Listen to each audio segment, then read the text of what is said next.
네, 하나님의 고기를 바로 세우는 시간 카이로스 시작하겠습니다. 오늘 함께 하실 분들부터 소개할 텐데요. 우선 여러분께 좀 양해의 말씀 드리고 싶은 건 김용민 이사장은 한 달 동안은 좀 얼굴을 볼 수 없게 됐습니다. 지금 목사고시에 전념하고 있어서 꼭 붙어라 이런 마음으로 저희가 조금 카이로스는 쉼의 시간을 드리기로 했다는 것 양해의 말씀 드리겠고요. 네, 먼저 오늘 오신 게스트부터 소개하겠습니다. 평안한문 공명선거 감시단장 김디모데 목사 오셨습니다. 안녕하세요. 예, 안녕하십니까. 네, 예. 지난주에 그래도 저희가 팩트체크를 확실하게 해드렸잖아요. 예. 가발은 아니다. 가발은 아니다. 네, 저도 황교안 전 대표처럼 언젠가는 삭발을 한번. 삭발할 날이 네. 오게 되면 진실이 밝혀질 것이라 아니 생각이 뭐 됩니다. 굳이 삭발까지는 안 하셔도 될 것 같은데. 뭐 그 사이에 또 저절로 또 빠질 수도 있잖아요. 아, 그렇죠. 예. 탈모약을 그동안 많이 먹었기 때문에 예, 어느 정도 진실이 밝혀질 아 진짜 약 드세요? 예, 먹고 있습니다. 아 그렇구나. 네 알겠습니다. 여러분들 탈모약을 먹고 있는 것으로. 예. 네 그리고 오늘은 인천세수만교회 얘기를 좀 해봐야 될 것 같은데요. 항상 뭐 교회와사의 연구소장 뭐 이런 식으로 소개해드리거나 뭐 여러 직함들이 있으셨는데 오늘은 인천세수만교회 임시 당회장 직분으로 오셨습니다. 박성세 목사님 오셨습니다. 안녕하세요. 네, 안녕하세요. 네 네. 목사님. 좀 아까도 말씀드렸지만 살이 빠지셨어요. 고생 많으신 것 같아요. 아, 뭐 그렇게 고생하고 있지 않습니다. 네, 이 넉넉함, 네, 여유로움 좋습니다. 그리고 오늘 인천 세수반교회 권사님도 한 분 오셨는데요. 안녕하세요. 안녕하세요. 네, 일단 본인 소개 좀 부탁드릴게요. 인천 세수반교회는 한 몇 년 정도 다니셨고? 저는 이제 13년 차 들어가고요. 이런 세두만교회 문제로 인해서 4년간 저희 바로 세우기 위해서 교회를 바로 세우기 위해서 지체분들과 중직자분들과 아직까지 잘 싸우고 있습니다. 네, 아무래도 이제 뭐 얼굴을 굳이 뭐 블러 처리할 필요가 있을까 싶었는데 그래도 혹시 몰라서 저희가 좀 블러 처리하고 목소리도 변조하는 것으로 제가 마음대로 그렇게 결정했는데 괜찮으시죠? 네, 알겠습니다. 일단은 인천세수만교회 사건, 네, 굉장히 이제 수년간 진행되고 있는 사건인데 일단 어떤 사건인지 개요부터 또 모르시는 분들이 있을 수 있으니까 우리 디모데 목사님 한번 좀 설명 좀 해주시죠. 예. 이슈는 찰나지만은 그 피해자들의 고통은 지금도 계속되고 있죠. 그 그루밍 성범죄라는 단어가 세간에 이슈화된 그 사건 중에 하나였습니다. 그렇죠. 그때까지만 해도 사실 그루밍 성범죄가 무슨 뜻인지 예. 이게 별로 인지가 안 됐었어요, 저도. 그렇죠. 네, 그러다 이 사건을 만나고 이게 그루밍이구나. 예. 이게 그루밍 성범죄구나 딱 알 수 있었거든요. 예. 지금까지 그 많은 성범죄라고 대중적으로 알려진 범죄들은 그 가해자에 의한 강압 그리고 또는 이렇게 어떤 폭행과 폭언이 동반된 그런 강압적인 무력으로 인한 그런 성범죄에 대한 인지가 많았죠. 그런데 그루밍 성범죄는 그루밍이란 뜻이 이렇게 길들이다라는 의미거든요. 그래서 인천에 있는 그 교회 한 목사가 이 범죄를 저지른 가해 목사의 아버지도 목사고 그 아버지 목사는 그 교회의 담임 목사였습니다. 그렇죠. 그리고 예장합동이라는 장로교 중에 가장 큰 교단의 총회장까지 넘보고 넘보는 있었던 그런 목사였죠. 사람이고 그 기독신문 이사 네, 이사장이었다가 여러 가지 좀 교회에서 좀 영향력이 있는 정치 목사로 알려진 사람이었죠. 이단 대책위원장이기도 이단 했고. 대책위원장, 합동교단의 이단 대책위원장까지 했던 사람입니다. 그래서 이 사람의 정치력은 정말 대단했어요. 그래서 이 그 목사의 아들인 이 전 이름이죠. 김다정 목사가 수년에 걸쳐서 이 다수의 여성 미성년 그리고 성년 여성 피해자들을 이 그루밍 성범죄를 동시다발적으로. 대상으로 그렇죠. 예, 계속 그런 범죄를 저질렀죠. 그래서 결국에는 피해자들이 저와 그 함께 하고 계시는 정혜민 목사님이라고 계시는데요. 그 정혜민 목사님께서 학교에 출강을 나가셨을 때 그 제자인 친구 한 명이 와서 피해를 호소하게 됐고, 그 정혜민 목사가 그 피해자의 내용을 듣고 또 수소문하고 확인해 본 결과 또 더 많은 다수의 피해자가 있었습니다. 그래서 그 당시에 저와 이제 정인 목사 그리고 저희 함께 자리하고 계신 권지현 센터장님 함께 기자회견을 열고 이게 이제 세상에 알려지게 됐고요. 그리고 저희 그 김용민 당시에 그 이사장님께서 카이로스를 통해서 이걸 세상에 처음 알리게 됐습니다. 그래서 이 문제로 인해서 그동안 법정 다툼이 발생했고 그리고 그 결과 1심에서는 징역 7년 그리고 2심에서는 징역 5년이 확정됐습니다. 아니 근데 왜 감형된 거예요?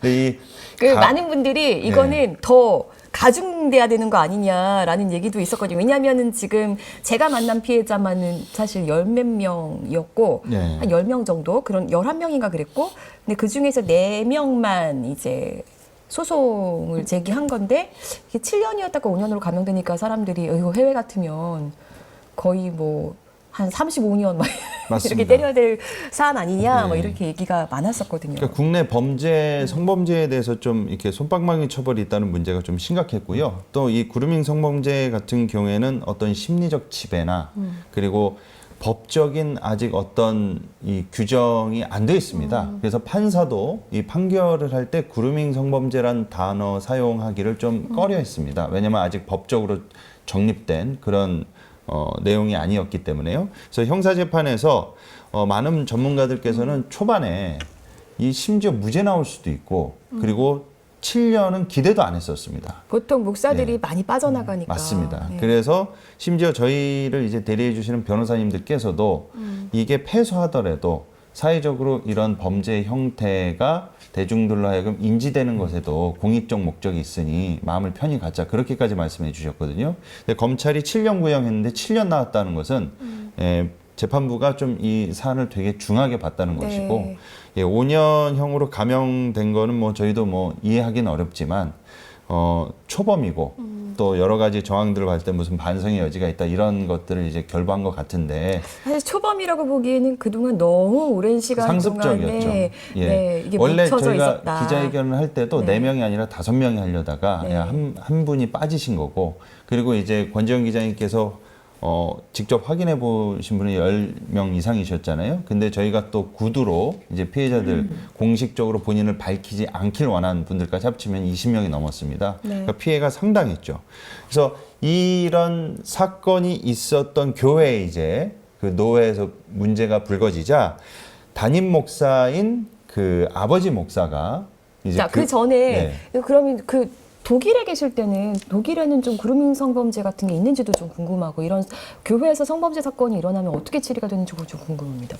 명칭보다도 어떤 뭐 개인으로 일어나느냐, 집단으로 일어나느냐. 그러니까 우리는 제가 볼 때 이 인천 세서방교회 그루밍 성폭력 사건의 그 뭐랄까요, 어떤 앞으로 큰 의미라고 하면 교회 내에서 일어나고 있는 굉장히 문제가 많은 성범죄나 뭐 어떤 윤리의 어떤 타락을 법적인 측면에서 처벌할 수 없는 환경이었다는 거죠. 근데 이번 이 인천 세서방교회 그루밍 성폭력 사건을 통해서 교회 내에서 이런 범죄들도 얼마든지 사법적으로 처리를 받을 수 있다라는 걸 드러낸 것 같은데 당연히 독일이나 프랑스 같은 경우에는 이런 그 뭐랄까요 대다수를 뭐 집단으로 하는 이런 성폭력의 문제 같은 경우는 우리나라보다 더 심하죠.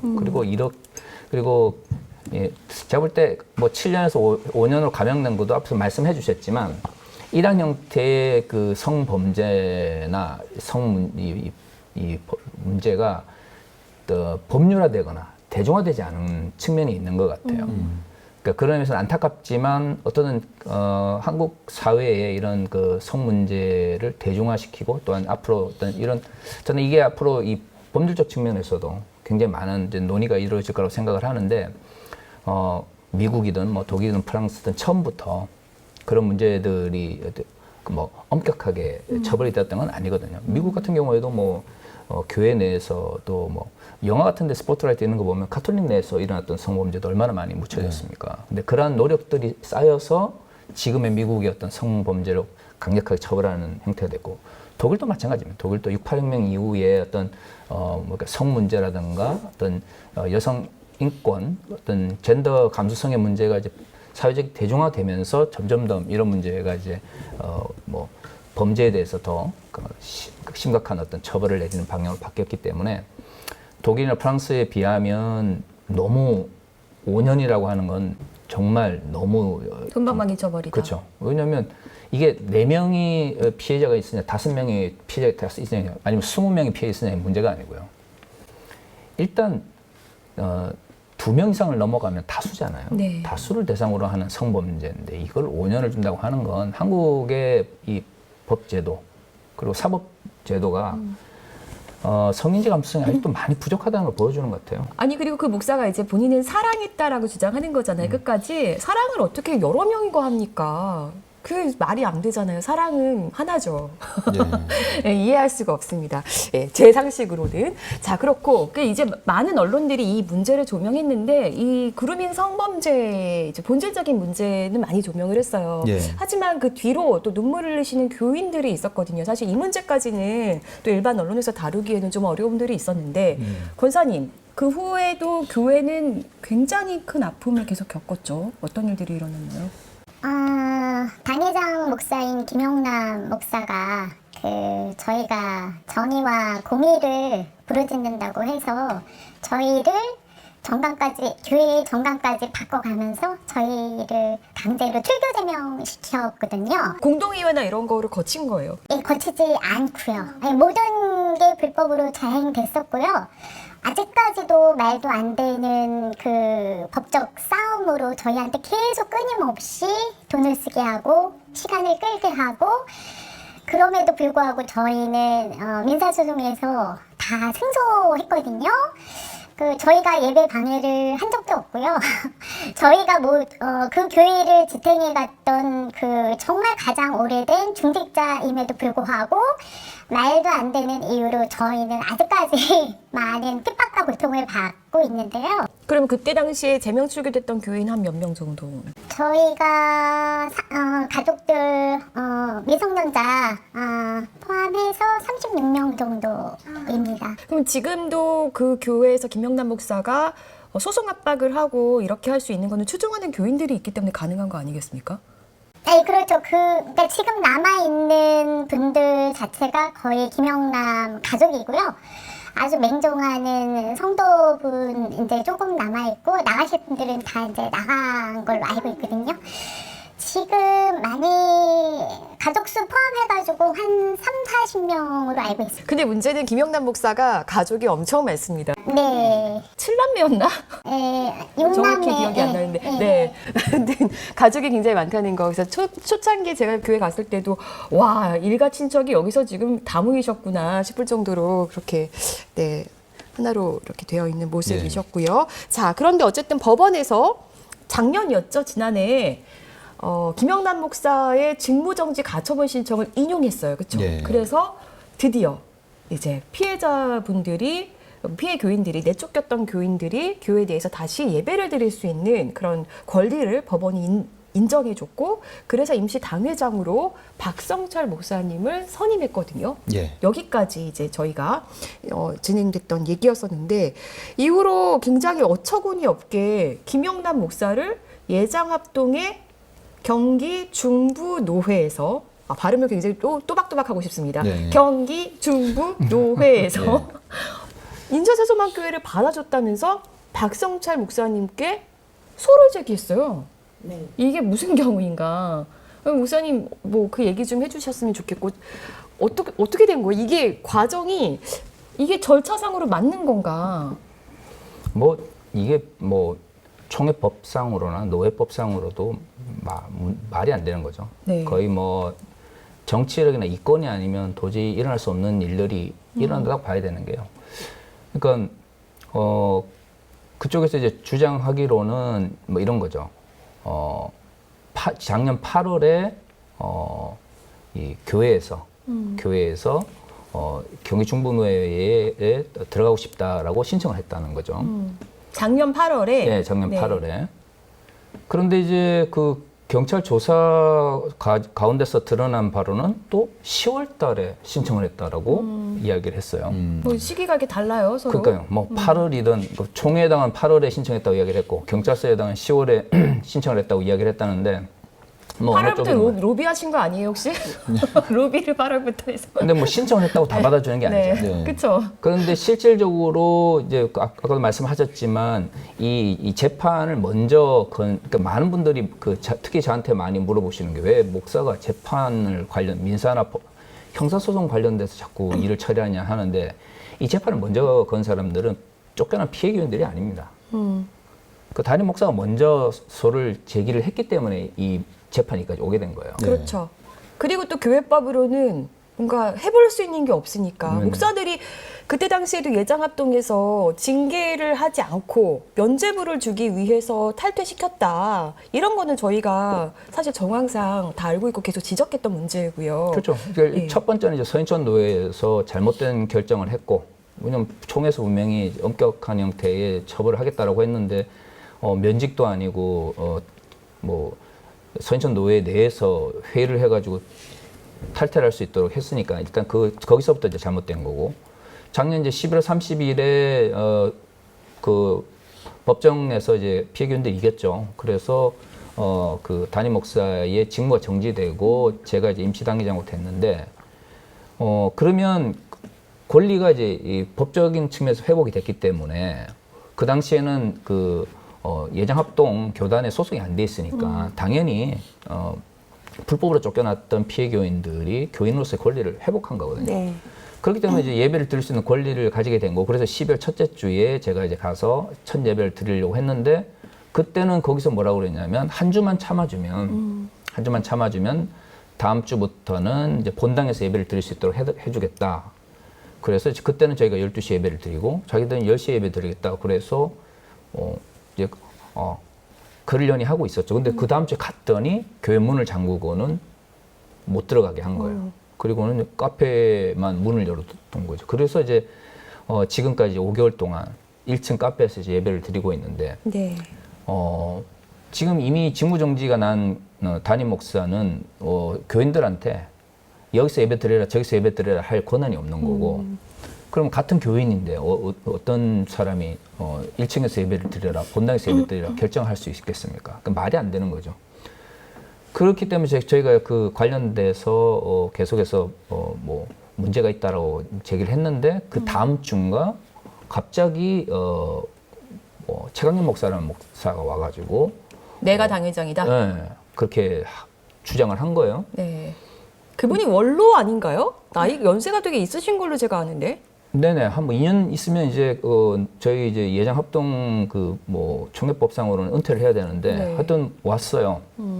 그래서 아니 예장 합동 소속 목사인데 왜 지금 예장 합동 교단을 탈퇴한 교회에 와가지고 저기 임시당회장으로 하냐, 말이 안 되지 않냐라고 했는데, 그때는 아무 이야기가 없었어요. 그리고 몇 번 이제 이 문제를 해결하자라고 했는데 뭐 만나서 얘기를 합시다라고 해놓고 정작 약속 관련돼서는 아무 이야기도 없고 있다가 갑자기 이제 3월 달에 저한테 이제 본인이 소속돼 있는 경기 중부 노회의 그 이름으로 해서 총회에다가 고소장을 제출했으니 그 고소장에 따라서 제가 물러나야 된다는 거예요. 네. 그리고 나서 이제 알아봤더니 1월 12일인가? 올해 1월 12일에 이제 김영란 목사가 이제 자신은 이제 공식적으로는 교회의 당회장으로부터 물러났으니까 더 이상 이제 뭐 자신의 어떤 직무를 정지시킨 11월 30일에 그 뭐 법적인 결정은 유효하지 않다라고 한 형식으로 소를 제기를 한 거예요. 네. 물론 이제 두 번째에서 저희가 승소를 했어요. 그리고 나서 1월 23일인가 총회 임원회에서 갑자기 결정을 내는 거죠.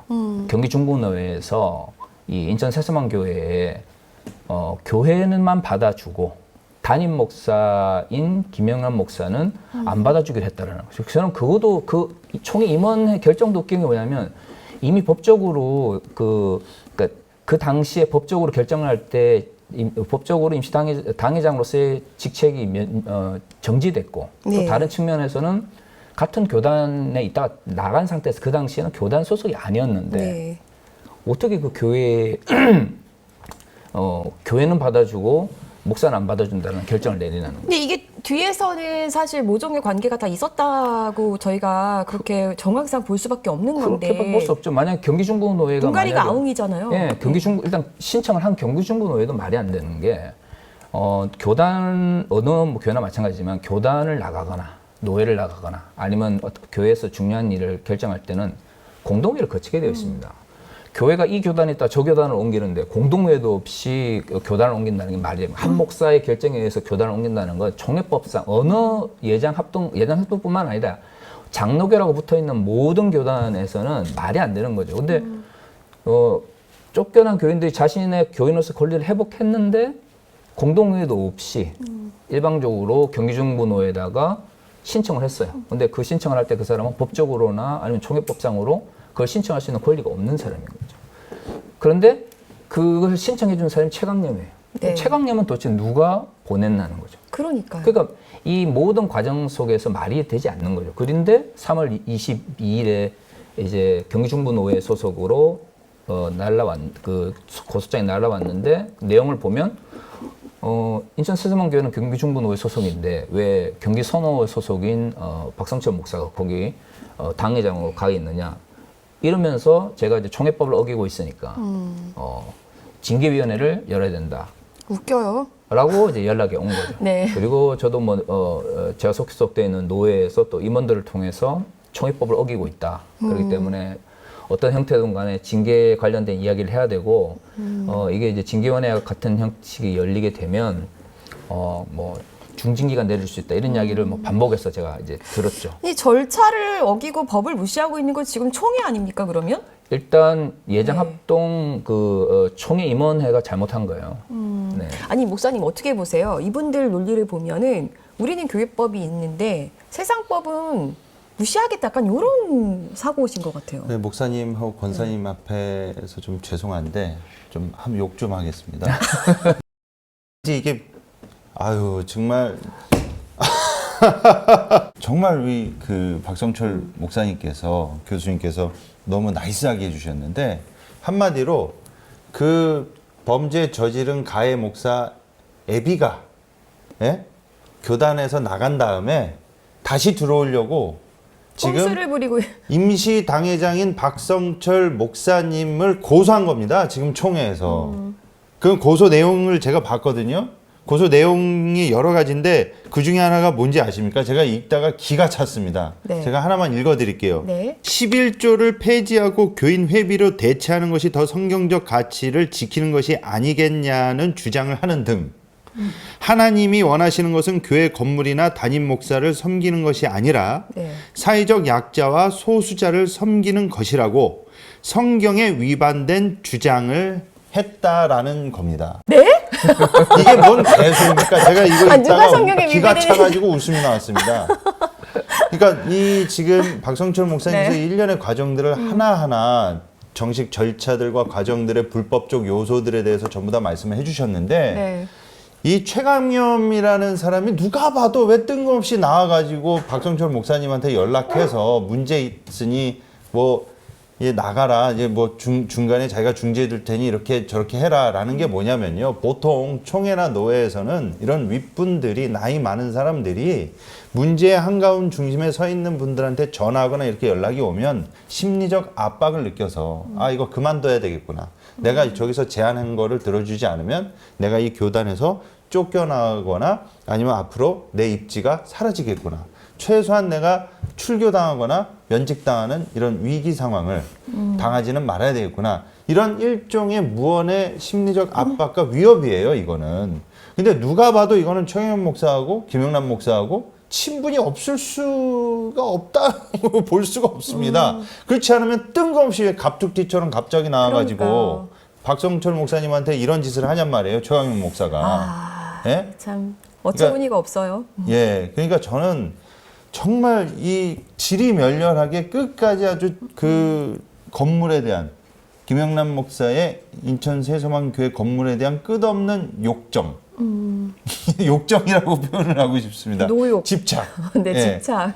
그 권세와 그 교회 건물에 대한 그 재산에 대한 그 끝없는 욕망. 네. 그것이 지금 이런 사태를 계속 만들어내고 있는데요. 저는 너무 안타까운 게 이 네. 목사님들은 뉴스를 안 보나 봅니다. 그러니까요. 성범죄 저질러서 징역 5년 나와서 지금 감옥 가 있는 사람을 쉴드 쳐주고 그 사람 친분이 있어도 아니 그 어떻게 이렇게 뉴스를 대변해 안 줄 수가 보시는 있는 것도 안 보시는 거고 불구속 기소됐을 때 거의 뭐 무혐의 난 것처럼 막 말씀하시고 다니셨잖아요, 목사님. 아 그러니까 목사님들이 너무 법알못인 게 네. 좀 제발 좀 공부 좀 하려면 돌대가리들만 있는 것 같아요. 검찰이 아니 검찰 구형 7년 나왔다는 것도 그것도 이미 재판 판결이 나온 걸로 알고요. 아. 또 반대로 불구속된 것도 불구속 기소된 것도 어디서부터 알려드렸는지. 죄가 없는 걸로 판결이 무죄가 나온 걸로 인지를 하고 있어요. 아, 이거 네이버라도 좀 찾아보십시오, 목사님들. 얼마나 그러니까 이런 수준의 이분들하고 지금 이 싸움을 해야 되니 네. 아유 얼마나 스트레스 지금 박성철 목사님한테 상을 줘도 모자를 파네. 그러니까요. 총회에서 어떻게 이걸 고소를 할 수가 있습니까? 이건 정신 나간 놈들이지. 예, 원래 디모데 목사님이 카이로스에서는 굉장히 점잖게 얘기하시고 몸 되게 사리시거든요. 근데 오늘 굉장히 열받으셨네요. 또 김용민 이사장이 없으니까 또 네. 그 역할을 또 네, 해주려고 그렇게 하고 하고 있는 것 있습니다. 같아요. 네, 아니 박성철 목사님께 이 부분 여쭤보고 싶은데, 아니 그럼 인천 세소만교회 건과 관련해서 인천 경기 선호회, 지금 경기 선호회 소속이시잖아요. 노회 측, 목사님이 소속되어 있는 경기 선호회 입장은 뭐예요, 그러면? 목사님과 좀 함께 할 뜻이 있는 겁니까? 아직 결정된 게 없습니다. 왜냐하면 뭐 법적으로나 아니면 노예법적으로 하면 당연히 이거 말이 안 되는 거예요. 이 고소 자체가 말이 안 되는 거지만 네. 지금 제가 소속되어 있는 노예도 내부에서 어떻든 이 의견을 가지고 이제 갈라져 있는 거죠. 예. 그렇기 때문에 노예 뭐 임원 뭐 이번 지난번 이제 노예에서 임원에게 이제 제 문제를 이제 위임하겠다고 결정을 했다는데, 아니 제가 듣기로는 그 임원회에서 거의 뭐 싸우셨다던데, 임원분들끼리? 임원 내에서 아마 다른 의견들이 있는 것 같아요. 그래서 임원 내에서도 지금 통일된 의견이 없기 때문에 그 다른 의견이라는 게 어떤 의견인가요? 그러니까 상식적으로 보면 당연히 아니 이거는 뭐 노예법 뭐 총회법의 문제가 아니고 상식의 문제 아니겠습니까? 옳고 그름의 문제. 네네. 이거는 네. 뭐 당연히 일단 노예법으로도 그렇고 총회법으로도 그렇고 경기중부노예하고 총회 임원회가 잘못된 결정을 하고 또 불법으로 결정을 했는데 이걸 따른다는 것 자체가 말이 안 되잖아요. 그런데 그럼에도 불구하고 어떻든 노예에 소속되어 있는 분들은 어떤 총회에서 고소장이 날라오고 또 뭐 그런 형식을 거치고 있기 때문에 따라야 된다는 사람들이 있고 말이 안 된다. 어떻게 이런 말도 안 되는 일에 노예가 동의를 해야 되냐라고 하는 분들이 있는 거죠. 그렇기 때문에 아직 그 임원회 내에서도 아마 통일된 의견이 없는 걸로 알고 있습니다. 근데 안타까운 건 어쨌든 임원 내에서도 이 총회의 말도 안 되는 결정을 따라야 된다라고 생각하는 사람들이 있다라는 거죠. 그러니까 싸움이 있는 거죠. 네. 저는 그게 참 안타까워요. 그래서 제가 그런 문제에 있어서. 총회 그 노회장님과 또 서기 목사님과 통화를 했습니다. 물론 그리고 기사도 났는데 기사가 난 후에 또 목사님들이 연락을 하셔서 기사를 내려달라. 내가 어떻게 이렇게 얘기했느냐라고 하시는 거예요. 근데 제가 기사에 말씀하신 그대로 적어드렸거든요. 정말 사실 기자들이 사실은 이제 필요한 부분만 발췌해서 내는 경우가 많은데 저는 그 반론을 소중하게 거의 전문에 실어드리거든요. 아니 그래서 제가 그러면 제가 오디오로도 그대로 송출해 드리겠다. 그랬더니 끊어버리셨어요, 전화를. 저는 좀 안타까운 게 뭐냐면 제가 뭐 우리 성도님들한테도 똑같은 이야기를 했지만 인천 세소만교회의 구름이 성폭력 문제는 물론 일단 사회적 측면에서는 교회 내에 이런 구름이 성폭력의 심각성을 알리게 되었고 이것을 법적인 측면에서 처벌할 수 있도록 어떤 주축조를 놨다는 측면에서 굉장히 중요한 사건이고요. 네. 또 다른 측면, 이건 좀 안타까운 측면인데 지금 제가 소속되는 예정합동 교단 그리고 뭐 그 밑에 있는 노예들, 그러니까 소위 말하는 좀 보수적인 어떤 교단들 혹은 뭐 장로교라고 불리면서 한국 내에서 이제 주류를 형성하고 있는 교단들과 노예들이 얼마만큼 서민주 감성이 떨어지고 얼마만큼 불법과 이권에 따라서 움직이는지를 정말 교단과 노예의 바닥을 보여준 사건인 거죠. 그쵸. 네네. 이게 더구나 성폭력 문제와 관련돼서 정말로 이 교회가 그 보수 교회가 그리고 보수 교당과 노예들이 정말 한국 사회 변화를 전혀 따라가지 못하고 있다라는 걸 너무나 잘 보여주는 거죠. 그러니까요. 지금 피해교인들이 지금 고통을 받고 있는 이유도 물론 1차적으로야 김다정이라고 하는 1인이 그루밍 성폭력을 했지만 이 문제가 어떻게 보면 법적 측면에서 마무리가 되고 또 피해교인들이 뒤늦긴 하지만 어떠든 신앙적 측면에서나 아니면 뭐 영적 측면에서 쉽게 회복할 수 있는 길이 있었어요. 그런데 그것을 막아버리고 또 지금처럼 어렵게 만든 데는 보면 결국 서인천 노예하고 경기 중부 노예하고 그다음에 예장합동 총회 임원회가 지금 이 문제를 이렇게 만든 거죠. 다 불법과 불의 앞에 타협하거나 이권 때문에 잘못된 결정을 내린 거죠. 그렇죠.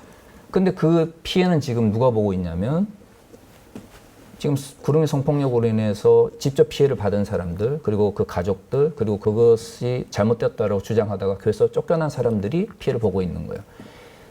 과연 총회와 노예가 성인지 감수성이 있다 그러면 이 문제를 이렇게 해결할 수 없는 거죠. 그러니까 제가 분노하는 부분도 그 부분이에요.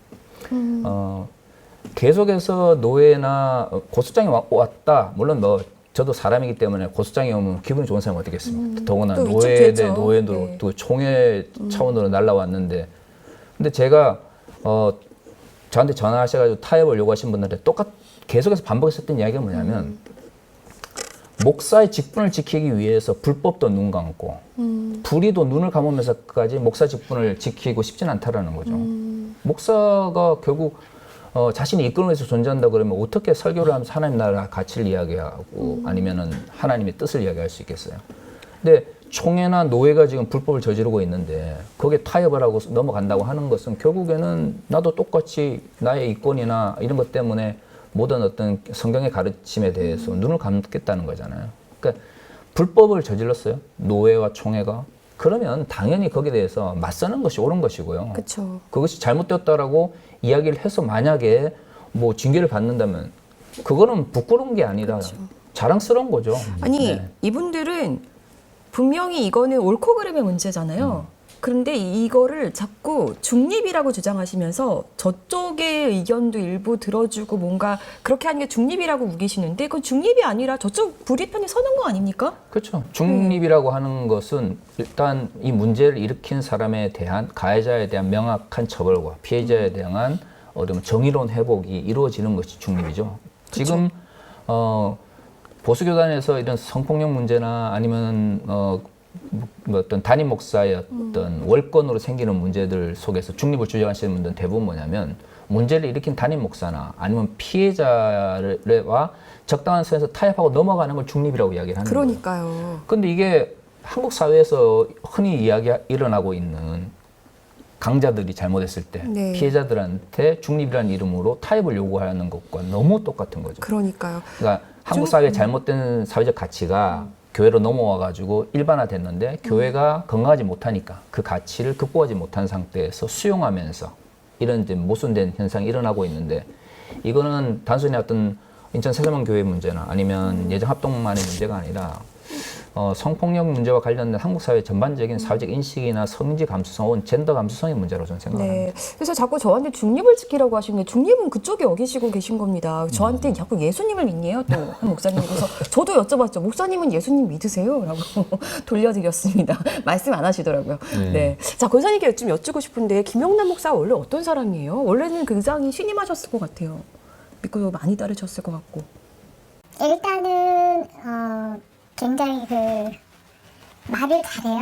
그러니까 처음에 이미지 좋았어요. 네, 교인들의 어떤 섬세한 부분까지 파고들어서 그래서 한마디로 말하면 아들이 했던 성부루밍처럼 교인들을 말씀으로 내지는 자기의 어떤 편을 만들기 위한 수단과 방법을 가리지 않고 그루밍을 하지 않았나. 그러니까 그때 당시에는 우리를 이렇게까지 생각해주고 케어해주는 거라고 생각했는데 결과적으로 보니 우리는 영적으로 그루밍 당했다 이렇게 느끼시는 거예요? 어떤 부분에서 그렇게 느끼신 거예요?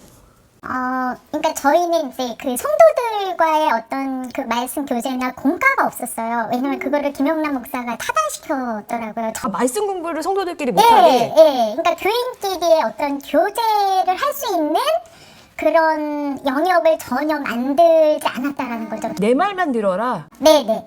그러니까 성도가 저도 이제 그 신입 시절부터 신입. 그 성도들한테 굉장히 많은 왕따를 당했거든요. 그 이유가 김영남 목사가 그 자기 사모에게 저를 패스해서 그러니까 철저하게 관리했다라는 거죠.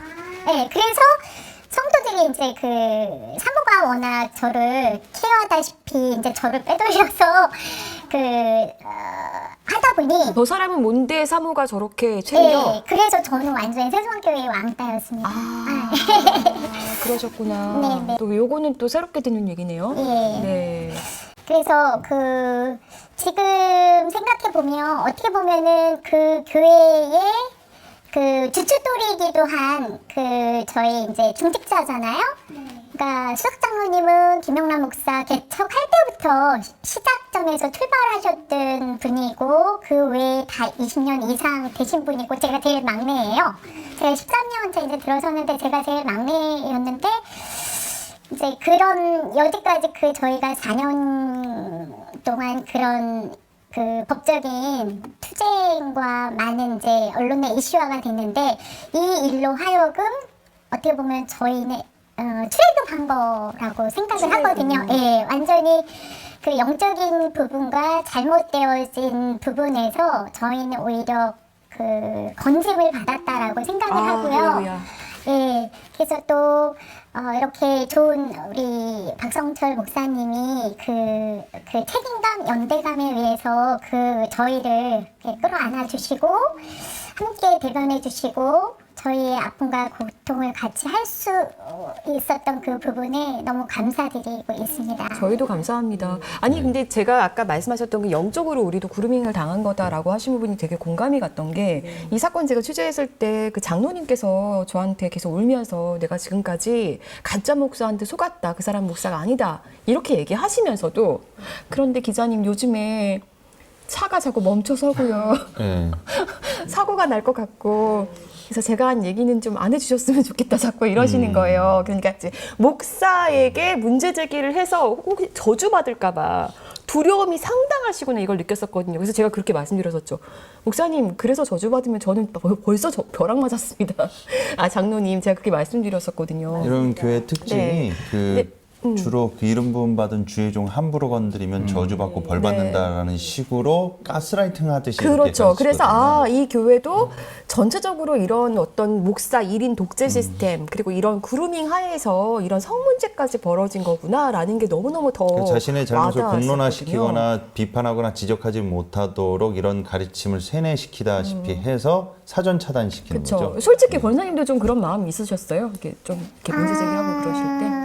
저는 완벽한 가스라이팅을 받았다라고는 생각을 안 해요. 왜냐면 근데 아직 덜 돼서 한 20년쯤 됐어야 됐는데 왜냐면 이제 중간에 그 김영남을 옹호했던 맹신자였던 이제 집사에서 권사로 가는 과정에 제가 좀 비리를 알게 됐었어요. 그래서 그분이 이제 개인적으로 그 통장을, 그러니까 비자금 통장을 김영남 목사한테 제공이 됐다라는 걸 본인이 직접 저한테 얘기했던 적이 있는데 저는 그거를 정확히 문제 삼아서 김영남 목사한테 문자를 보낸 적이 있거든요. 예전에 그분은 굉장히 이 사건 공론화 되기 전에 네, 공론화 되기 전에 제가 말씀드리고 싶었던 건 그 성도분 입장에서 사실은 저희 같은 여자 입장에서 보면 굉장히 그 영혼적으로 보면 굉장히 불쌍한 분이시거든요. 그래서 김영남 목사한테 말했죠. 그런 돈이 왜 교회 재정에 보고되지 않고 목사님 개인 통장처럼 사용을 하셨냐라고 했더니 자기는 쓴 적 없고 내가 잘 보관하고 관리하고 있다고 하는데 보관하고 관리하고. 그렇게 돈이 뭔데 보관하기를 해요? 네, 그렇근데 분명히 이제 개인적으로 쓰고 제가 알기로는 그렇게 맹신도였던 여성분들 정말 잘 관리된 여성분들의 피와 땀을 정말 착취했던 일이 지금까지 뭐 자행되고 있다고 보고요. 그래서 제가 그분 정말 말씀으로 잘 가르치시고 해야 되는 분 아니냐, 영육간에 복음을 잘 전달하시기를 정말 바란다라고 저는 가감 없이 말씀드렸었던 적이 생각이 나고요. 그루밍이 쉽지 않은 분이었네. 네, 그리고 저는 그래서 따로 관리했구나. 그리고 이제 예전에 너무 이제 가슴 아픈 것은 제가 이제 좀 더 빨리 캐치했으면은 참 이렇게까지 제가 안타까운 결과를 초래하지 않았을 텐데라는 그 아쉬움과 이제 많은 그런 부분이 있고요. 그 가족들 모두가 저는 범죄자인 것 같습니다. 네. 그 재정 문제는 그럼 지금 뭐 따로 밝혀지거나 이런 게 있어요? 그러니까 저희가 배민령에 관한 소를 예전에 되게 했었는데 저희가 가진 것들이 너무 자료가 없다 보니, 왜냐면 이제 30년 이상을 오른팔처럼 재정해서 김영남 목사에게 정말 1대1로 그 회계 장부를 관리하고 있는 권사가 있거든요. 그러다 보니까 저희는 정말 그 자료를 빼내는 것조차 쉽지 않았고요. 저희가 뉴스 엔조이를 통해서 한번 기사가 나긴 했는데 너무 그게 열악하다 보니까 저희 가진 자료는 적고, 그 다음에 빼낸 거에 대한 그 방대한 자료를 굉장히 많을 텐데, 지금 이제 문제는 거기에 대한 처벌이 반드시 이루어져야 된다고 생각을 하고요. 제가 듣기로는 저는 정말 그때 그 선교나 구제에 대해서 제가 많은 부분을 뭐 헌금을 하지 않은 그렇게 형편상 뭐 많이 못 드렸지만, 선교와 구제는 반드시 교회 안에서 이루어져야 될 부분이라고 생각하고 꾸준히 했는데, 그 구제와 선교에 대한 헌금도 그 가족을 위해서 전부 사용됐다라고 제가 들었거든요. 그래서 너무 마음이 많이 아픕니다. 네. 어쨌든 그러면 뭐 형사고소를 하셨던 거예요? 네. 근데 어떻게 뭐 결론이 났나요? 그때는 저희가 자료가 충분치 않다 보니까 또 부평경찰서에서 제대로 조사를 안 했던 것 같습니다. 네. 그래서 이제 그때 불기소로 됐는데요. 지금 외부적으로 밝혀진 어떤 부분에 대해서 저희가 다시 지금 형사소송을 이제 진행 중에 있거든요. 근데 그 교회 재정 문제는 문제가 있어도 밝혀내기가 너무 어렵더라고요. 네, 너무 어려워서요. 저희가 변호사님 통해서 지금 또 다르게 이제 밝혀진 부분을 지금 이제 절차를 밟고 있는 중입니다. 네. 근데 교인들 정말 대단하시네요. 저한테 막 울면서 무섭다고 하시면서도 진짜 끝까지 가시는 거 보면 대단하시다. 이런 생각이 들고, 사실 목사님, 임시당회장으로 좀 해주세요라고 할 때 고민 안 하셨어요? 이거 내가 지금 고난의 길에 한 발 더 들어서는 안 그래도 지금 뭐 많은데. 사람인데 뭐 고민이 안 됐겠습니까? 근데 처음에 이제 연락을 받고 네. 정인 목사로부터 연락을 받고 좀 고민했죠. 근데 사실 목사님 외에는 없었어요, 대안이. 근데 결정적으로 이제 결정을 내린 게 뭐냐면, 이 교회가 제가 이제 소속돼 있는 예정 합동 소속 교회였다가 그 당시 이제 탈퇴했다고 되었어요. 탈퇴한 교회다라는 이야기를 듣고, 이거는 내가 도와야겠다라는 생각을 하게 된 거예요. 뭐냐면 이건 보수교단 내에서 성폭력 문제가 너무 많습니다. 네. 드러난 게 뭐 21세기 들어가지고 교회 내 성폭력 사건이 너무 많다라고 이야기를 하는데, 저는 조금 다르게 보는 게, 그 이전에도 성폭력 사건은 많았어요. 그 이전에는 한국 사회가 특히 여성의 성폭력 문제를 가볍게 여기거나 아니면 그 자체를 범죄시하지 않았던 문화가 있었기 때문에 드러나지 않는 남자가 거죠. 그럴 수도 있지, 약간 이런 더구나 정서가. 교회가 가지고 있는 권위주의나 남성 중심적 가부장성이나 이런 것 때문에 덮였던 거죠. 20세기 한국 사회가 변화하고 또 시민사회가 커지면서 이런 문제에서 또 성인지 감성이 올라가면서 이런 문제가 드러나기 시작한 거예요. 저도 독일에 있으면서 정말 한국 사회가 이 성폭력 문제에 대해서 너무, 더구나 교회 내 성폭력 문제에 대해서 너무 둔감하다는 생각을 하고 있었는데, 또 같은 교단 소속되었던 교회에서 이런 문제가 생겼다는 이야기 듣고, 이건 어떤 형태로 간에 이제 도와야겠다는 생각을 한 거죠. 물론 이제 그때는 재판이 진행 중이었었어요. 그래서 그때 이제 다들 그 정인 목사님도 그렇고 다들 이야기하실 때 재판이 어떻게 될지 아무도 모른다고 그랬어요. 이길지 질지 모른다고 그랬고, 그리고 저도 지금 중요한 것은 어떤 피해 교인들이 재판을 진행하는데 도움을 주는 게 중요하고, 뭐 이기고 나서 어떤 식으로 내가 더 도와야겠다 이런 생각까지는 당시 할 수는 없었습니다. 근데 약간 부채의식은 있었던 것 같아요. 그러니까 제가 소속된 교단이 가지고 있는 역사적 문제뿐만 아니라 지금 한국 교회 내에서 굉장히 부정적 영향을 미치고 있는 이런 성폭력의 문제, 그리고 그걸 덮으려고 하는 어떤 분위기 이런 것에 대해서 거부감을 가지고 있었기 때문에 그런 부채의식이 아마 많이 작용을 했던 것 같고, 네. 그래서 어느 정도 예상은 했었어요. 아마 이런 문제에서 또 참여하게 되고 또 정면으로 어떤 교단 내에 이런 문제를 제기하게 되면 뭐 어려움이 없지는 않을 거다라는 생각을 했는데, 그러니까 제가 이번에 이제 좀 놀랬던 것은 뭐냐면 너무 뻔뻔한 거죠. 맞아요. 진짜 뻔뻔하세요. 그러니까 보통의 문제는 덮여지고 뭐 아니면은 안타깝지만 그게 법률적으로 증명이 되지 않아서 정말로 성범죄가 일어났는지 아니면 폭력이 일어났는지 알 수가 없는 상황 속에서 이런 교회 내에서 다투는 경우가 많거든요. 근데 이 문제는 명확하게 너무 명확합니다. 너무 명확하잖아요. 네. 너무 명확하고, 그리고 피해자들이 스스로 이 문제 속에서 회복을 받기 위해서 노력을 하고 있는데 네. 문제는 이거를 해결해야 될 당사자들이 불법으로 가해자 편에 선다? 전 이거 자체가 너무 놀랬고, 그러니까 네. 그것 때문에 저는, 그러니까 제가 어려움을 겪을 거라는 생각을 했는데 그 어려움을 겪는 방식이 너무 노예나 교단의 바닥을 드러내는 방식이라는 것 자체가 저는 놀랐어요. 수준이 낮은 거를 예상했지만 이렇게까지 낮은 줄을 그렇죠. 몰랐다. 그러니까 그 말씀이신 것 같고. 네, 네. 말도 안 되는 어떤 그 근거로 괴롭힐 거라는 생각을 했는데 이런 식은 정말 이런 식으로 바닥을 보일 거라는 생각을 못했어요. 그래서 제가 늘 하는 말이 있습니다. 이건 정말 수준 투쟁이다. 이런 얘기를 드리고, 아니 권사님, 그래서 요즘 박성철 목사님 설교를 들으시는 거잖아요. 전에 김영남 목사 설교 들었을 때랑 어떠세요? 많이 다르죠? 비교 불가죠. 네, 그러니까 그 한국 교회의 어떤 구조적인 모습이나 어떤 사회적으로 그 폐단점이 정말 많은데, 정말 한국교회에 정말 없어서 안 될 몇 안 되는 분 중에 하나인 것 같아요. 박성철 목사님께서.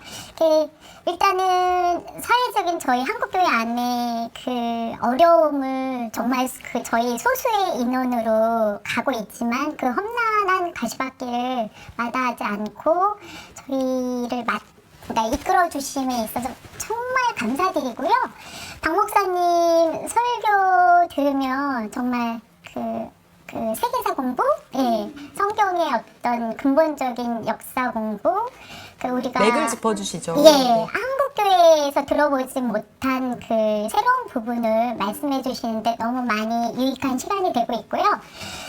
더 중요한 건, 박 목사님께서 추구하시는 그 11조에 대한 성경적인 원리 근본을 저희가 잘 알아야 될 것 같습니다. 그래서 저는 너무 감사하고, 그 11조에 대한 부분은, 그동안 많이 속았죠? 네, 한국교회 정말 한국교회에서 추구하는 그런 그 방향을 제대로 잘 잡아서 가시는 것 같아요. 박 목사님께서 말씀하시는 게. 왜냐하면 교회가 정말 건축이 뭐가 필요하면 그 11조로 인해서 교회 부가 자꾸 쌓여지는 거잖아요. 박 목사님께서 말씀해 주시는 정말 가난하고 사회적 빈곤의 약자, 그 다음에 성소수에 있는 그런 한국교회에서 정말 무시하고 그런 분들을 위해서 많이 저희 봉헌 기도해 주실 때 그 말씀 하시거든요. 정말 사회적인 약자를 위해서 물질이 쓰여져야 한다라는 말씀을 되게 강조하시는데 굉장히 거기에 동의하고요. 앞으로 그렇게 한국교회가 변해가야 된다고 저는 생각합니다. 네, 알겠습니다. 많이 이제 좀 이렇게 신앙의 뿌리부터 좀 그러니까 뭐라고 해야 될까요? 다시 새롭게 쌓는 이런 느낌을 좀 받으셨을 것 같아요. 네, 그렇습니다. 처음엔 좀 혼란도 있으셨을 수도 있고. 아, 혼란 전혀 없고요. 지금, 이거구나. 너무 좋습니다. 저는 특히나 이제 예장 합동, 저희 시아버님부터 해서 저희 시댁에 이제 세 분의 목사님이 계시거든요. 예장 합동 측에 이제 완전 이제 보수적인 그런 그 시댁 식구의 어떤 룰이 있어요. 저만의 어떤 느낌이 있거든요. 그럼에도 불구하고 굉장히 양심적으로 정말 그 청렴하시게 목회를 하셨던 시아버님이시거든요.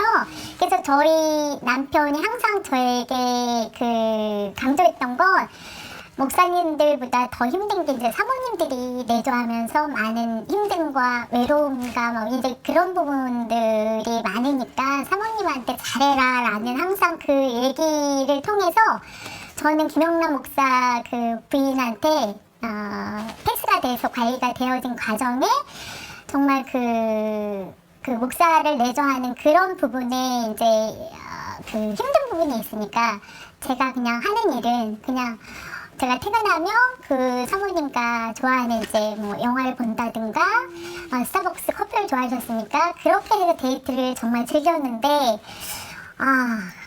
그런 부분도, 그러니까 아들에 대한 그 성범죄를 알고 있었으면서도 은폐하고 정말 왜곡시키고 그런 부분이 있었다라는 걸 제가 나중에 알게 되면서 이게 과연 그 부모의 입장에서 애를 낳은 엄마의 입장에서 이게 가능한 일인지 이런 생각을 하게 됐고 되게 의문이 많았고요. 어떻게 자기 자식을 위해서 마치 그 어린 미성년자의 딸들이 자기 자식에게 완전 그 제물로 드려야 된다라는 그런 생각이 저는 드는 거예요.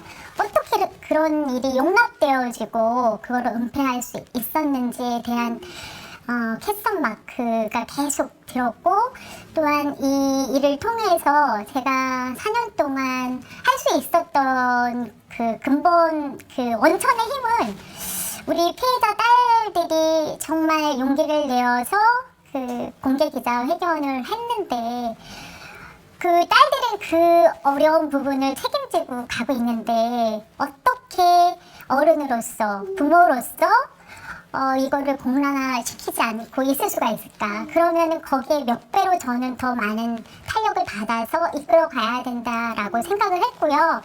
처음에는 그 피해자인 그 어린 제 딸을 위해서 출발을 했지만 지금은 아닙니다. 지금은 더 많은 그 교회 안에 정말 빙산의 일각에 그 가려져 있는 그 또 다른 딸들, 또 다른 피해자를 위해서 좀 더 저희가 열심히 노력해서 하나님의 공의와 정의가 바로 세워질 수 있고 또한 그 기존의 판례가 남겨질 수 있다라면 저는 이제 끝까지 마무리되는 동안 함께 참여할 것이고요.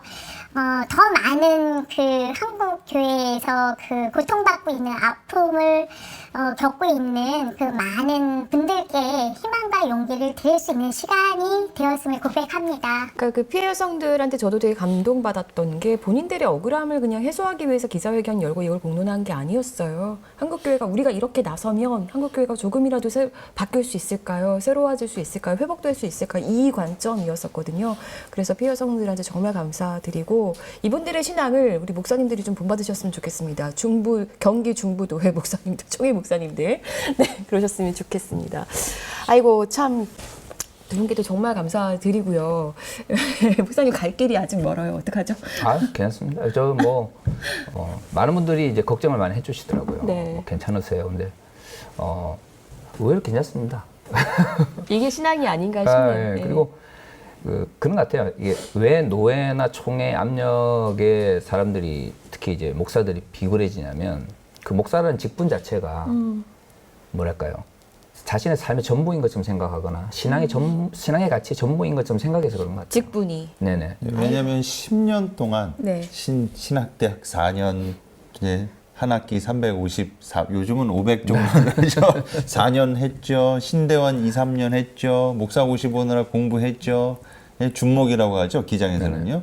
인턴 사회적으로 인턴 거의 12 2년에서 3년 동안을 갈아 넣었는데 파면되거나 출교당하면은 현타가 올 수 있기 때문에 그거를 이제 빌미 삼아서 그렇게 하는 것 같습니다. 그렇죠. 근데 네. 저의 좌우명이 이거거든요. 부끄러운데 무엇이 되느냐보다 어떻게 사느냐. 네. 인데 그런 마음을 좀 가져주시면 어떨까 싶은 그렇죠. 주제넘게 네. 좀 얘기를 드리고 싶고. 목사의 직분 자체보다 네. 그 직분에 합당한 어떤 삶 아니면 그 목사의 직분에 합당한 어떤 가치를 지키는 게 중요한 네. 거죠. 근데 어느 순간부터 많은 목회자들이 기계적으로 혹은 직업적으로 목사는 직분을 수행하면서 그걸 잊어버려요. 좀 질문하고 싶기도 하고 또 함께 나누고 싶은 게 왜 처음 목사가 되려고 했는지 네. 그 부분에 대해서 끊임없이 자신을 돌아봤으면 좋겠습니다. 그러니까 말입니다. 네. 사실 이제 그렇게 말씀하시지만 지금 김대모대 목사도 간당간당해요. 아, 예. 공명선거 감시당 활동하면서 곧 5월 중순에 네, 저희 네. 그 교단 총회가 있는데 이번에 저희 총회장님께서 아무래도 다음 이번에 선출될 총회장님께서 네. 예, 빤스와 절친이신데 저희가 많이 또 제가 또 많이 쫓아내는 네. 분이라 될 확률이 죄송합니다. 거의 99%인데 굉장히 정말 죄송합니다. 네, 저에 대해서 존재를 모르고 계셨으면 좋겠다는 생각이 있습니다. 아니 그 다 나오게 되시면 그냥 두 분이 교단 하나 만드세요. 그게 어렵지 않은 것 같더라고요. 저는 좀 네. 이제 그루밍 성범죄에 대해서 아까 그 저희가 5년으로 줄었지 않습니까? 저는 좀 이게 그 교회도 그렇고 사회도 그렇고 그루밍 성범죄에 대한 단어를 그때 판사가 언급할 때 이 사회적으로 이제 언론 보도된 그루밍 성범죄에 대한 용어에 입각한다는 걸 상당히 꺼려했습니다. 왜냐하면 법리적 아직 정립된 형사처벌로 정립된 개념이 없기 때문에 그렇다고 보거든요. 근데 이게 그루밍 성범죄가 일반 성폭행 범죄에 비해서 더 저는 좀 형량이나 이 무게감을 더 줘야 된다는 관점이 뭐냐면 일반적인 범죄는 이제 모르는 사람을 대상으로 불특정 다수에게 모르는 사람을 대상으로 성범죄가 일어나는 것도 물론 이것도 악랄한 짓이지만 이거는 아는 사이에서 그 신뢰관계와 믿음관계와 애정관계를 이용했기 때문에 나중에 이 범죄 사실을 피해자가 인지하고 난 이후에는 정말 그 심리적인 그럼요. 그 네. 비참함과 무너짐이 그 절망감이 엄청나거든요. 이거는 일반 성범죄에 비해서는 이제 심리적인 그런 피해가 더 상당하다고 봅니다. 근데 이게 또 어떻게 보면은 지금까지 나한테 잘해주던 목사님, 또 학교 선생님, 그리고 뭐 코치님, 뭐 스포츠계든 종교계든 뭐 교육계든 이런 사제지간이나 신뢰와 평소 때 어떤 사랑관계를 빙자해서 일어나기 때문에 이 재판부도 그렇고 수사기관도 그렇고 이걸 연애했다고 해버리면은 무마되거나 물타기 해버리기가 상당히 쉽습니다. 근데 적어도 이 종교 집단인 교회에서 이런 일이 일어났을 때 최소한도로 이 문제에 있어서 조금이라도 더 민감하게 법리적 해석을 느슨하게 하는 것이 아니라 강력하게 해서 처벌해야 되는 분위기가 좀 조성돼야 되지 않나. 그런데 이렇게 또 감형이 돼버리고 현재로서 이런 분위기가 조성되니 그나마 어떻게 보면 여기까지 온 것만으로도 그쵸. 예, 저희가 그 인천 세서만교회 관련 그루밍 성범죄가 터지고 난 이후에 연타로 교육계 스포츠계 또 그 이듬해는 엠벙방까지 터졌거든요. 그래서 어떻게 하나의 이 시류와 분위기가 이렇게 흘러와서 그래서 국회에서 어떻게 보면 기존의 아청법이 또 재개정되는 결과까지 나오게 됐는데 이것은 물론 좋지만 향후 앞으로 좀 발전돼 가려면 이러한 그루밍 성범죄에 대한 개념이 법리적 해석이나 형사법상 또는 사회적 분위기가 좀 더 강화돼야 되지 않나 그쵸. 그런 생각이 듭니다. 이번에 뭐 그 김다정 사건 같은 경우에는 뭐 대법원에서 4월 28일인가요? 뭐 어떤 뭐 항소 기각이 내려졌기 때문에 네. 최종적으로 이제 5년은 이제 결정이 된 거고요. 저는 이게 어떻게 보면 한국 교회 내 이런 그 그루밍 성폭력 문제를 해결하는 아주 중요한 첫걸음이라고 생각을 하고요. 뭐 말씀하신 것처럼 사회적으로나 교회 내에서나 이 문제에 대한 처벌은 더 강해져야 되고 저는 강해질 거라고 생각합니다. 그리고 그런 식으로 또 만들어 가야죠. 네. 그게 이제 어떻게 보면 지금 기성세대들이 해야 될 역할인 것 같아요. 그러니까 뭐 기성세대라고 뭔가 더 많이 살았다고, 오래 살았다고, 뭐 지금의 어떤 미래 세대를 향해서 뭔가를 요구하는 것도 물론 필요는 하겠죠. 근데 그것 자체가 기성세대의 역할은 아니라고 생각합니다. 기성세대의 진정한 역할은 미래 세대는 동일한 문제를 경험하지 않도록 지금의 왜곡된 제도나 구조를 바꾸는 거라고 생각을 하고요. 저는 그런 의미에서는 지금 기성세대들이 정말로 이런 그루밍 성폭력 문제나 아니면 이런 문제들을 덮으려고 하는 특히 교회 내, 한국 교회 내 왜곡된 구조에 대해서 분명히 인식을 네. 하고 저는 싸워 나가는 것이 정말로 이제 기성세대로서의 역할을 제대로 감당하라고 생각을 합니다. 네. 네. 교단이 하지 않는 역할, 정말 피해자들을 외면하고 있는데 교단의 역할이 정말 무엇인지를 우리가 묻게 될 때 박성철 목사님 같은 분이 또 십자가를 지고 계신데요. 좀 의식 있는 젊은 목사님들이 좀 깨어나셔서 함께 해주셨으면 좋겠습니다. 네, 저희도 하기 함께 힘듭니다. 하겠습니다. 예, 네. 다들 군번이 부목사 포지션이기 때문에 담임 목사님 기세에 눌려가지고 나대다가 아니, 단합된 힘을 누가 갖습니까? 좀 보여주십시오, 목사님들. 진짜 언제까지 네. 그렇게 살 건데요? 진짜 답답합니다. 네, 자, 앞으로 갈 길이 멀지만 저희가 또 끝까지 함께 할 거잖아요. 남은 숙제들이 많은데 그리고 단합된 힘을 위해서는 많은 교인들이 또 지금 좀 움츠러들어 계시지만 그래도 의식 있는 우리 젊은 목사님들이 좀 힘을 내주셨으면 좋겠거든요. 좀 각자 하고 싶은 말씀들이 더 있다면 마지막으로 좀 더 첨언해 주시고 오늘 마무리하도록 하겠습니다. 김디모데 목사님부터. 이 사건이 시작된 지 벌써 지금 올해로 4년입니다. 이슈는 순간입니다. 그 당시에 기자회견을 했을 때 일반 언론에서도 관심을 많이 가졌고요. 수많은 언론이 연일 보도했고 몇 달 동안 이슈가 뜨거웠습니다. 그러나 그 이슈가 지나고 난 뒤에 재판이 시작되고 지금까지 이 피해자들과 그리고 남아있는 교인분들께서 해당 담임 목사, 아버지 담임 목사, 그리고 가해 목사는 감옥에 갔지만 아들 목사는 감옥에 갔지만 이 재판 과정 기본 2년 이상 걸립니다. 그리고 피해자들의 일상으로 돌아가는 회복, 그리고 남아있는 교인분들과 담임 목사에 대한 이 보이지 않는 싸움은 지금도 계속되고 있습니다. 그리고 임시당회장으로 지금 사역을 하고 계시는 우리 박성철 목사님께서도 총회와 그리고 노회에 말도 안 되는 일들로 인해서 지금 이런 고초를 당하고 계십니다. 이러한 문제에 있어서 이들이 노리는 게 무엇이냐? 시간이 지나면 잊혀지겠지. 시간이 지나면 사람들의 관심에서 멀어지니 그때 다시금 여지를 남겨놓고 다시 자신들과 이해관계에 있는 사람들에게 힘을 빌려서 부탁을 하고 사주를 해서 다시금 스물스물 돌아오려고 하고 그 자리를 다시 차지하려고 합니다. 이러한 것들이 지속적으로 공론화되고 여러분들께서 관심을 가져주시고 피해자들 입장과 피해자들을 대리해서 함께 싸워주고 계시는 분들한테 우리 모두가 관심과 기도와 응원으로 함께 해주셔야지, 함께 연대해 주셔야지만이 이런 문제가 다시금 재발되지 않고 예방할 수 있고 뿌리 뽑을 수 있습니다. 그래서 카이로스를 시청해 주시는 애청자분들 그리고 그 외에 이 사건을 기억하고 계시는 모든 분들께서 우리 임시당회장으로 계신 박성철 목사님과 그리고 오늘 함께하고 계신 이 피해 교인분들과 여러분들이 함께 연대해 주시고 끝없는 관심으로 이 문제가 해결될 때까지 계속해 주셨으면 좋겠습니다. 네.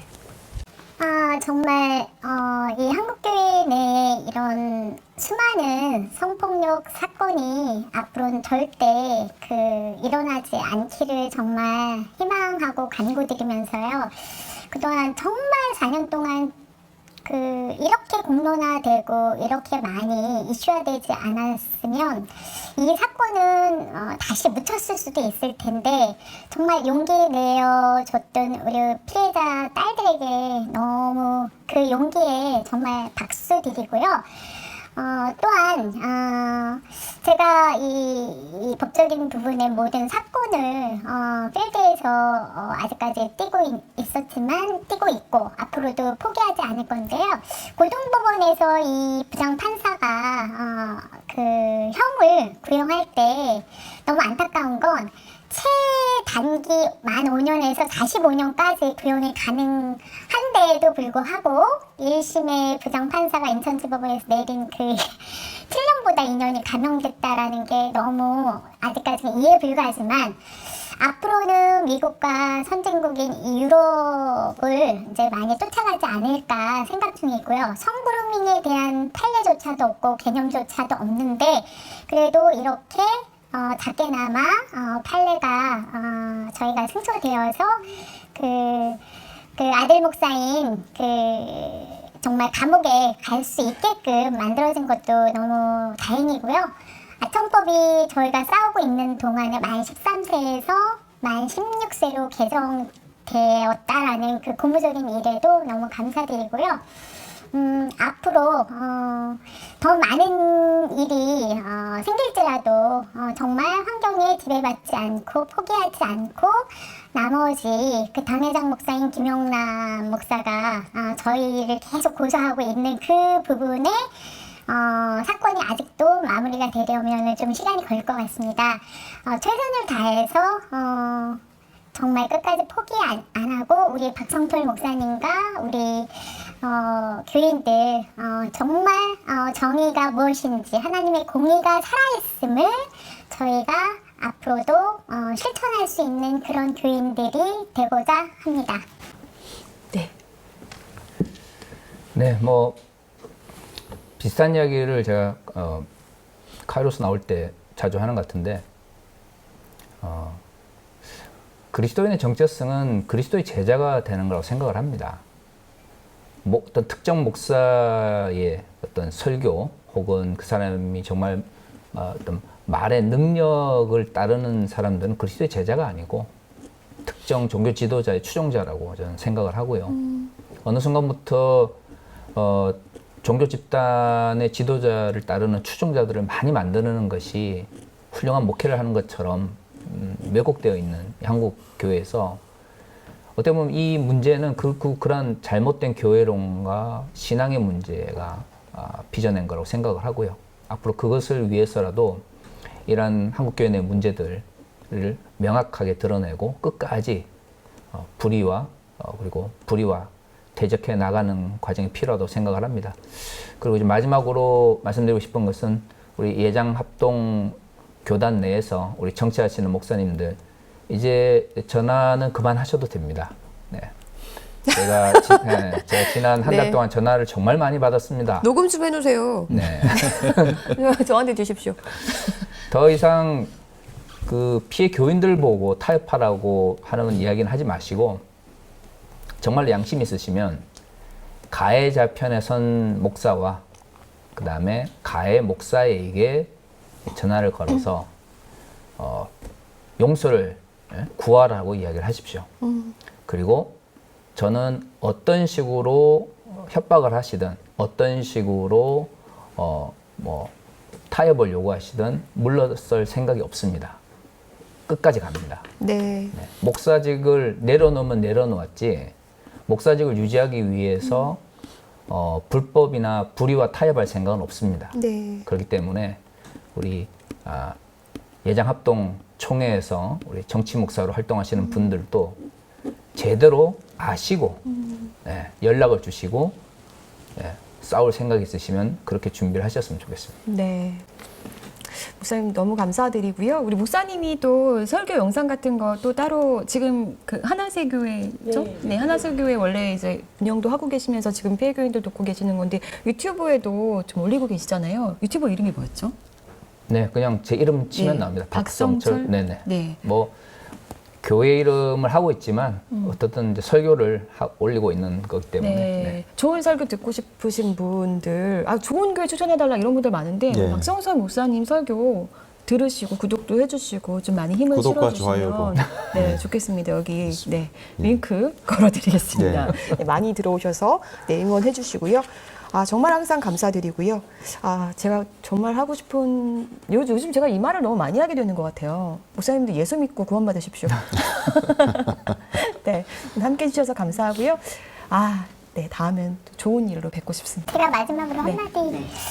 그동안 그 피해자 딸들 편에서 4년간 애써주시고 이끌어주신 정혜인 목사님께 너무 감사드리고 디모데 목사님 너무 감사드리고요.